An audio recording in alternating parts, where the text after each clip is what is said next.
Celebrities are denouncing veganism en masse. The market for plant-based gruel's fallen off a cliff. It's increasingly likely that the rest of the world agrees with me, which is often what happens with issues.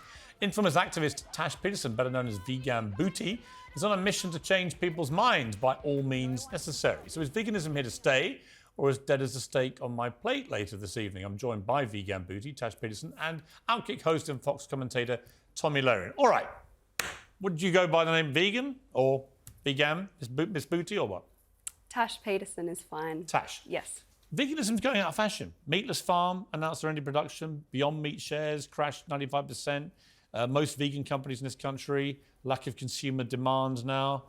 I think people have got a bit fed up with it. I think one of the reasons is they're fed up with being shouted at. You're one of these people that runs into restaurants and plays, sounds from screaming animals in abattoirs and so on. I know you care passionately about it. I think it's very off-putting. It's a bit like the Just Stop Oil protesters doing a lot of their stuff. It just annoys people. It has the opposite effect to what you hope.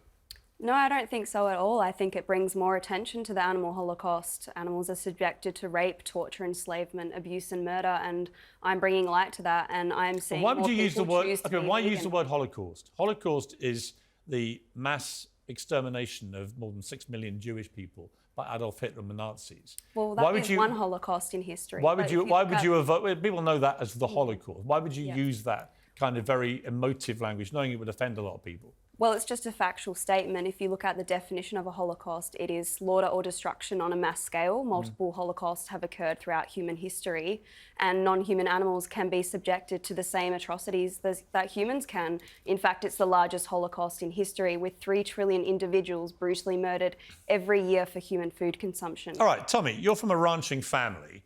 I don't know about you, I don't mind people being vegan. If you don't want to eat meat, it's absolutely fine. And I get some of the reasons why they don't want to, personal choice, they care about animals and so on. Although I would point out animals eat a lot of animals, just for the record, naturally. What do you feel about this whole vegan debate? Are we getting bored with it? It seems to me from all the sales in the UK and stuff, it's kind of going out of fashion. Like it was a fad for a lot of people. They've gone back to munching meat. Well, veganism is an ethical... Oh, I'm asking Tommy, sorry. Yeah, I think a lot of people realize that it wasn't, in fact, the healthier choice, because when they choose this Beyond Meat or these other substitutes, it's actually just packed with different fillers. So it's not actually this cleaner option like a lot of people thought at the onset of the whole vegan craze. But I gotta tell you, speaking of the animal holocaust, which I think is a ridiculous thing to say, I'm from a ranching family, I'm from a ranching state. There's nobody that cares more for their animals than those in the ranching and farming communities. Now, I'm against factory ranching and farming as well, by the way. I think that that's atrocious. I'm an animal lover. But as somebody who comes from a ranching family, I can tell you that ranchers and farmers care for their livestock dearly. Yes, it does at the end of the day turn into a product for human consumption. But that doesn't mean that it is always inhumane, that it's always disgusting, that it's this animal holocaust or genocide, as your guest was referring to it as. It's also really annoying to me when people try to say that animals are causing climate change. I mean, if you don't want to eat animals because you love animals, or you have a health reason that prevents you from eating animals, that's fine. But this whole environmental craze that we need to get rid of animals because they're causing climate change, that's also a step too far, and part of the reason why this whole vegan craze is going out the window. Yeah, and Bear Grylls said recently, I was a vegan quite a few years. He said, but I thought it was good for the environment, I thought it was good for my health, and through time and experience and knowledge and study, I realised I was wrong on both counts. It was bad for the environment, bad for his health. He was never a vegan in the first place. Veganism is an ethical view against animal abuse and murder. If you're against animal abuse and murder, you never contributed to it again. He wrote a vegan cookbook. It wasn't actually a vegan cookbook. It contained animal abuse and murder. So you're saying products. Bear Grylls was a fake vegan? He never was a vegan. He was a vegan? No, absolutely. You're saying he's a liar? He's not a liar. No, well, I've looked at the cookbook You may and there not were have animal products. You may not have liked the fact that he went back to eating meat, but he was a vegan for quite a while.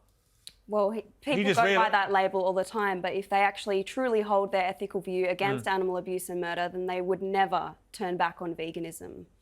Tommy, over here, I railed against vegan sausage rolls. I didn't like the way they appropriated the language of meat products. I don't think vegan companies should be allowed to use words like sausage rolls or steaks, because that's meat. Yeah, exactly. And they're filled with soy and fillers and other disgusting things that you actually don't want to put into your body. And meat tastes good. That's why all of these fake meat companies try to make it taste like meat. It never actually comes to fruition because it still tastes like crap. And I would also point out, during COVID, when we were having shortages in the grocery store, if you looked for meat, it was sometimes hard to find, at least here in the US. But that Beyond Meat crap, that was always available because people don't want it. The consumers are deciding that they want maybe an organic option, maybe a free-range option, but people still want to eat meat. And you can eat meat and respect animals at the same time. It can be done. It's been done since the dawn of time. But we are beyond meat now. We're going back to munching meat. I love meat. I won't be persuaded otherwise. And I think there are better tactics than running into restaurants and playing noises of screaming animals, personally. But thank you for coming on the programme.